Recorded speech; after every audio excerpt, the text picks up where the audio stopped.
good evening. This is Ken Roberts inviting you to listen to another adventure of Casey, crime photographer. Ace cameraman who covers the crime news of a great city. Our adventure for tonight, Snowball.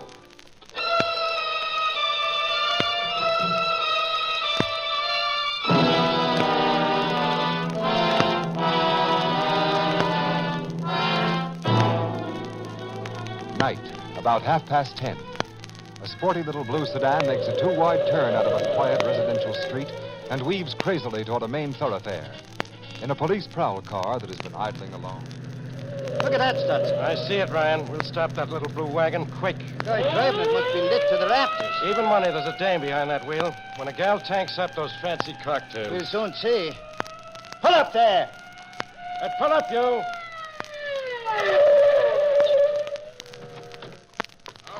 Okay. What's the matter, officers? You win, Ryan. It's a guy. I wasn't speeding. I didn't pass any red lights. You'd have no chance to, brother. You're under arrest for drunken driving. What do you mean, drunken driving? Sober's a judge. We can see how sober you are. And smell. Well, I admit I had a few scotch. Let's see your license and car registration. Well, look, I wasn't so wrong either, Ryan. There's a dame in this back seat. Covered up with a blanket. What do you mean, Dave? Forget about your girlfriend, mister? I didn't have You're any... drunk. The dame's passed out, Stutzy? Yeah, out cold. Hey, she is cold. Huh? Ryan, this woman's dead. Dead? Look at the bruises on her neck. I think she's been strangled. I never saw that woman before. I never saw that woman before.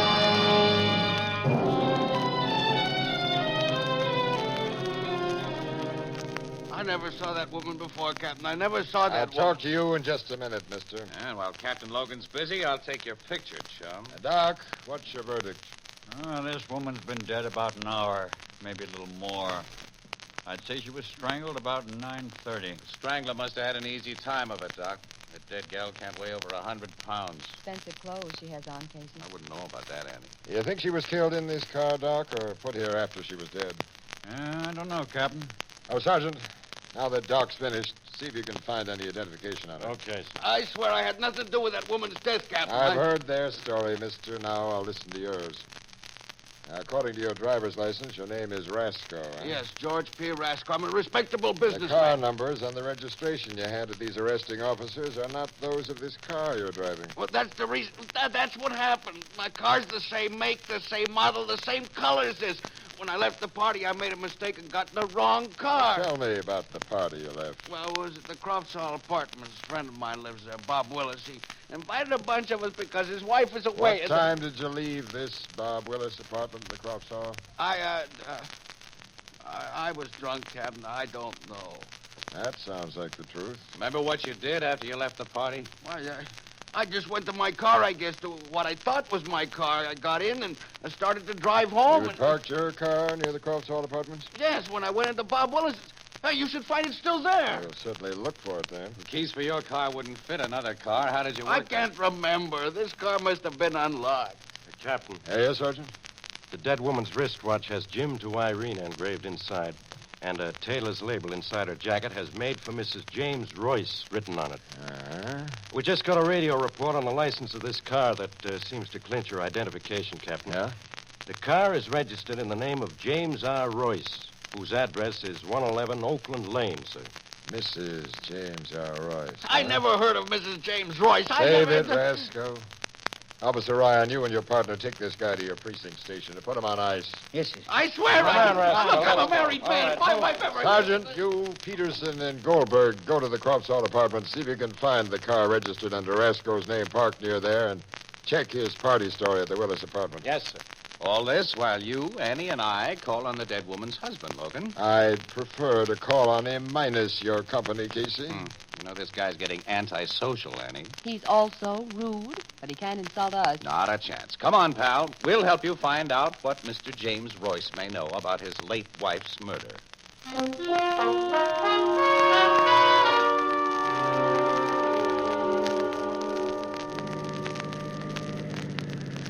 This is the place, 111 Oakland Lane. Neat little house. In a lovely neighborhood. Now we'll see if Mr. James Royce is at home.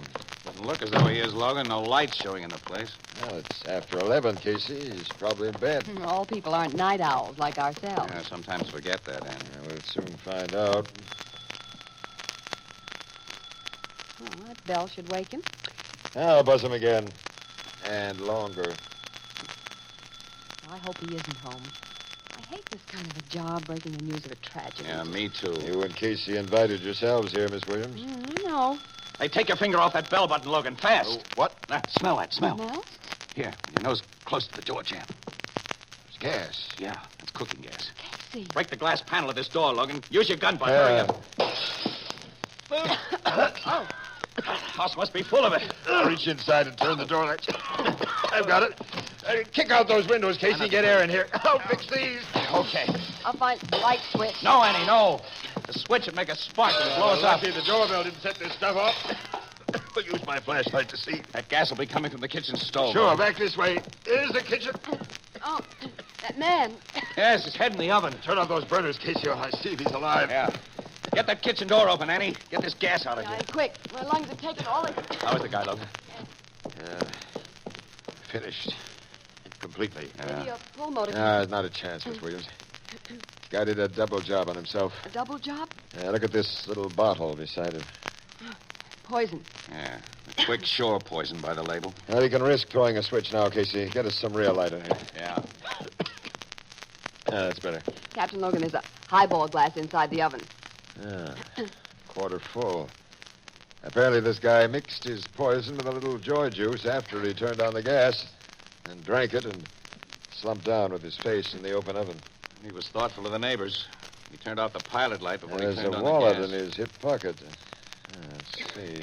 There's his driver's license. I imagine he... Yep.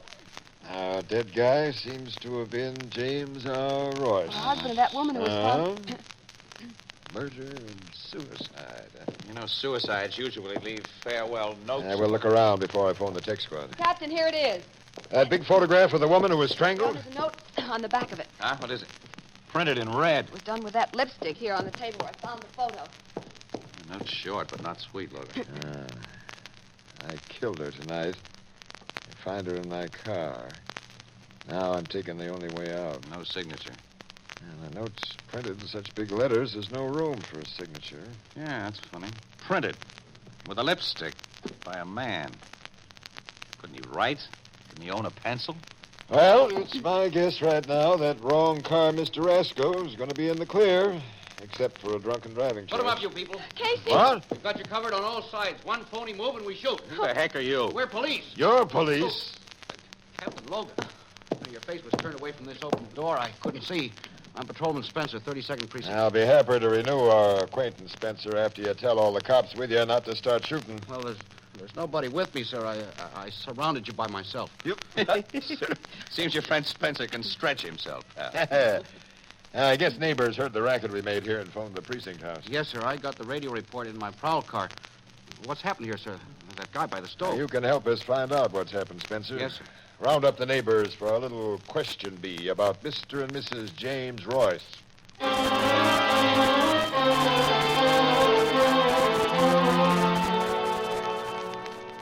No, Captain, I know nothing whatever about Mr. and Mrs. Royce's movements tonight.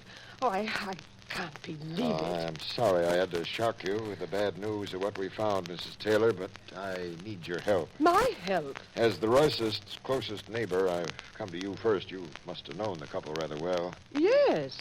Would you please tell me what you know about them? Well, To begin with, did they quarrel? Almost constantly.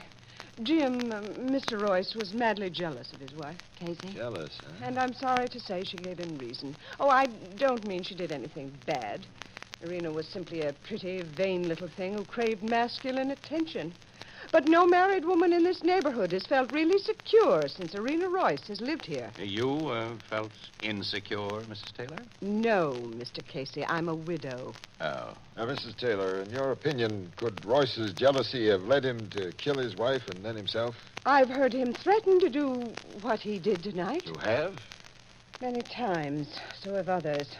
Poor Jim had a violent temper, and he often shouted so everyone in this block could hear. Now, what was Royce's job? Where'd he work? He was sales manager of the Carlton Judd Manufacturing Company. Carlton Judd. It's a first-class firm, Logan. They make electrical equipment. Casey and I have met Mr. Judd and his wife. What? Have we any? Oh, don't you remember? Last year when we covered the opening of that new slum settlement house on Ivy Street, the Judds had put up most of the money for it. Wait, I place him now, sure. Big, homely, middle-aged woman and a big, handsome, gray-haired man. Yes, I think I know why you didn't forget him, Annie. He made quite a play for you. Don't be silly. He's simply a born ladies' man who's naturally nice to every girl he meets. I'll call on the Carlton Judd outfit first thing in the morning. Thanks very much, Mrs. Taylor. Not at all. I'll call on some of the other neighbors now. I think they'll tell you substantially what I have, Captain. Logan. Huh? Your cops can call on the other neighbors. We're going to visit Royce's boss, Carlton Judd. Casey. I've just remembered something you've apparently forgotten, Annie. His address. His address? Yes, Carlton Judd and his wife live in the Crofts Hall Apartments. The Crofts Hall? Where Rasco claims he got in the wrong car with the dead body of Mrs. Royce. Mm-hmm. Interested, Logan? Come on. After I get a report from my cops who are checking Rasco's story about that swanky joint, I may want to talk to Mr. Judd.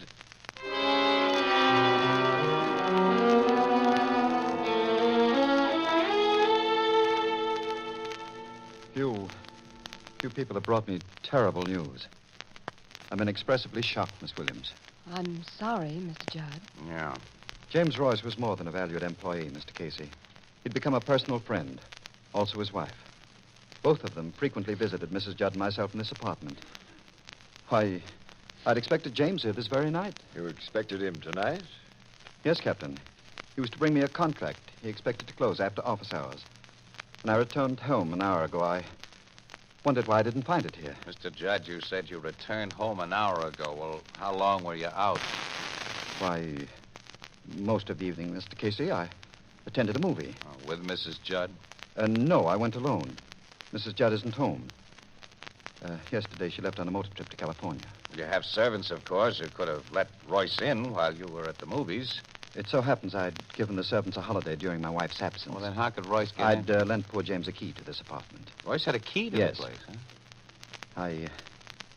I simply can't believe he's dead and had his lovely wife. So was she as lovely as she looked, Mr. Judd?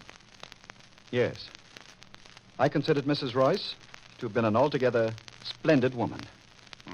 Well, you knew her. We didn't. Captain, if there's any way I can be of service, please command me. If not, I'd like to be alone. Good night, Miss Williams. But it's really morning, isn't it? Yes, nearly 1 o'clock. Say, what movie did you see tonight, Mr. Judd? Lost Boundaries of the Empire. I walked home from there and took my time. These apartments are a cinch to get in and out of without being seen. Why do you say that? Just thinking out loud, that's all.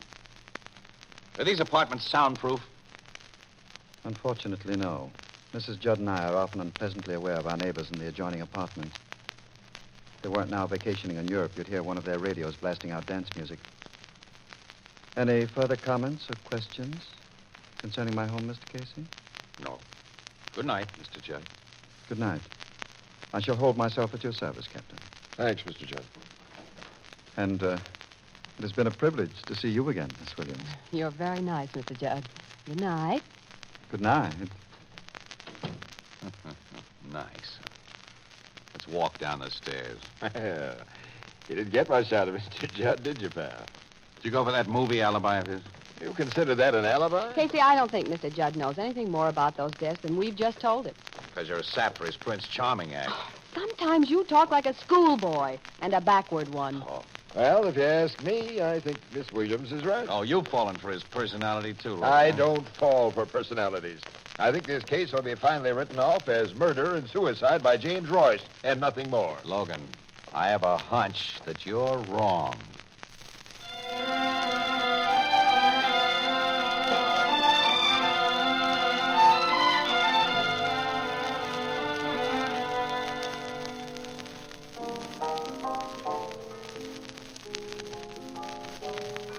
Cigarette, Ethelbert? Thanks, Casey. On the basis of what you've told me, you haven't any good arguments to suspect this Carlton Judd. Of course he hasn't, Ethelbert. He jumped to a sudden conclusion. I did not jump to any conclusion about Judd, Ann. This thing just isn't simple. Now, for instance, why was that note printed? And with lipstick?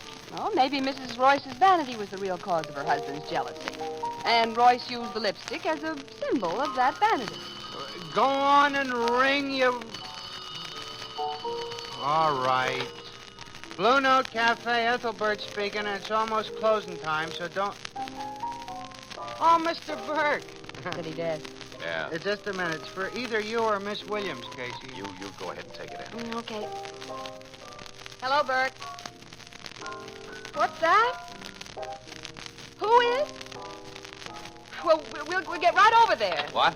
An unidentified woman has just been found dead outside the Crofts Hall apartment. An unidentified... Outside the Crofts Hall. She apparently fell or was thrown from a window in the same building unit where Carlton Judd lived.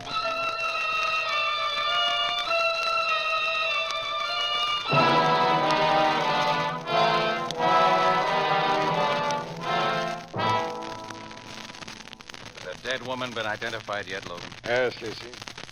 She's a servant named Mattie Saunders who worked for a Mr. Robert Willis. Robert Willis. Well, that's the man who gave the party where Roscoe...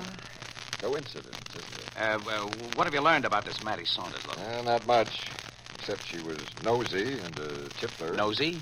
Have you talked to Willis yet? No, I got here only a short time before you did, Miss Williams, and see, Doc hasn't completed his examination of the body.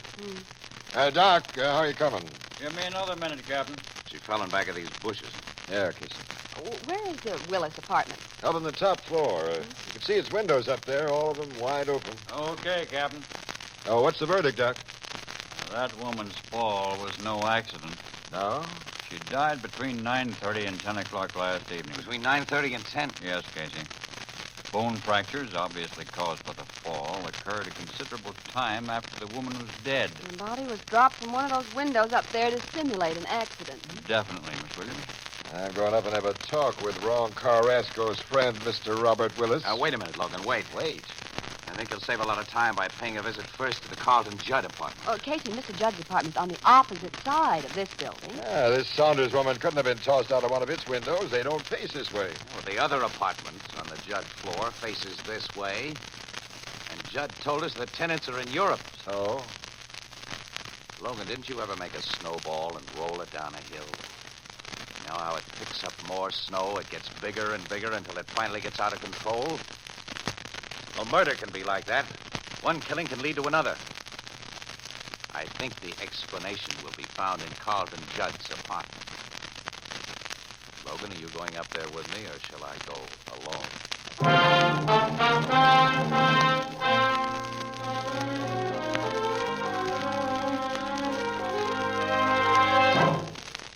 Captain, I've been asleep for some time. I can't see what possible excuse you have for waking me at this hour. All I know about this unfortunate Saunders woman is that she was employed by a fellow tenant here. Why bother me? It was Casey's idea that we disturb you, Mr. Judd. I'm here in the role of innocent bystander. And so am I. Well, Mr. Casey? I see there's unmelted ice in this highball glass on your table. Say, you couldn't have been asleep very long. You've had too much on your mind to make sleep possible. You brought me very disturbing news earlier tonight. I'm going to disturb you further by telling you a theory I have about the death of Mrs. Royce and her husband. What is this theory here? James Royce wasn't the only person who was jealous. Mrs. Royce was strangled to death here in your apartment. You're mad. The killer carried the body downstairs to the Royce car and was seen by this maid, Mattie Saunders, who had the reputation of being nosy. Go on. Thank you. I think it was the killer's intention to drive the Royce car containing the body to some out-of-the-way place and wreck it. But the snowball of murder was rolling. It had been picked up Mattie Saunders, who mustn't be allowed to tell what she'd seen. She was known as a tippler, so the killer probably found it very easy to persuade her to come up to his apartment for a drink. And when she reached there, she was hit on the head. Mr. Casey. Let me finish, Mr. Judd. When the killer found the Royce car gone, he realized the body of Mrs. Royce was sure to be discovered and traced back to the Crofts Hall, where inquiry would naturally lead to the apartment of Royce's employer. But the killer had to roll the snowball further. Royce must be made to appear the murderer of his wife, and that could only be accomplished by Royce's death. So your killer arranged Royce's apparent suicide? Yes. But he still had a problem. Mattie Saunders' body had to be disposed of. Pushing it from a window in the unoccupied apartment next door, which was directly under the one where she had worked, seemed an easy solution. Well, that's my case, Mr. Judd. It's a good case. Such a good case that I shan't attempt to deny my guilt. Will you admit? Yes, Captain. I am the killer. Casey. Carlton Judd, I place you under arrest. Oh, wait for a minute. murder. Hold it, Logan. Hold it. Mr. Judd hasn't murdered anyone. Hasn't? What? Mr. Casey, I've just confessed. Mr. Judd, where's your wife? My wife? She's not here. She left for California yesterday. That's what she told you. I swear. When we were here a few hours ago, this big ashtray was clean and empty. Now it's full of cigarette butts. You don't leave lipstick stains on cigarettes, do you, Mr. Judd? Is Mrs. Judd still in this apartment? Or did she go back to her hiding place next door? I'm here. Alice. Judd. I can't let you take the blame for what I've done, Carl. Take me to jail, Captain. You killed... Yes. No, Alice. She's lying, Captain. It was I. Thanks, Carl. But it's no use. Alice. Try to forgive me, if you can. Mr. Casey, when you came here before, it was plain to me that you suspected my husband. I was listening in the apartment next door. It was your obvious suspicion of him that overcame the madness that has possessed me for a long time. The insane jealousy that tonight reached its climax. For his protection, I came to him after you had gone and told him about the horrible things I've done. When we heard you at the door again, I wanted to give myself up and get it over. But he wouldn't let me. He hoped to save me. Don't blame him for that. Don't blame him for anything. He's a fine man. I know. Now, there's a whole lot I don't know when I... Take it easy, Logan. You'll get the full story later.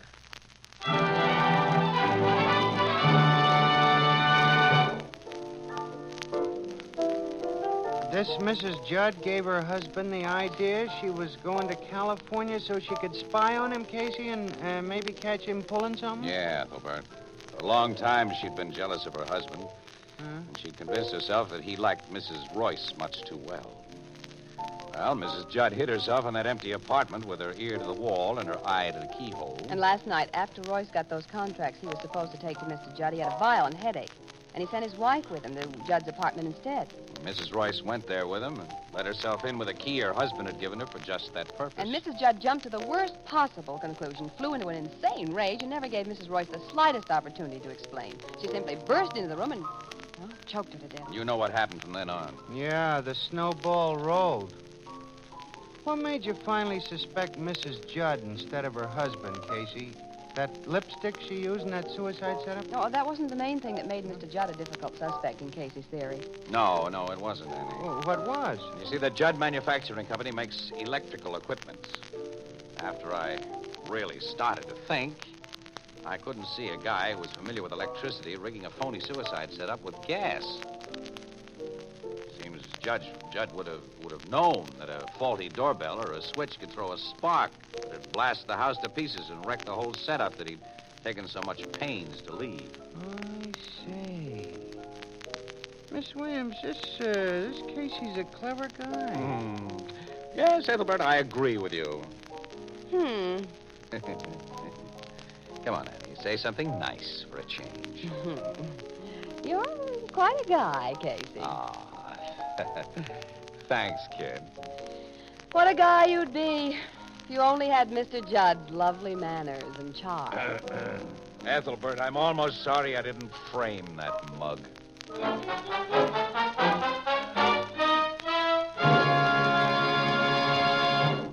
This is the United States Armed Forces Radio Service, the voice of information and education.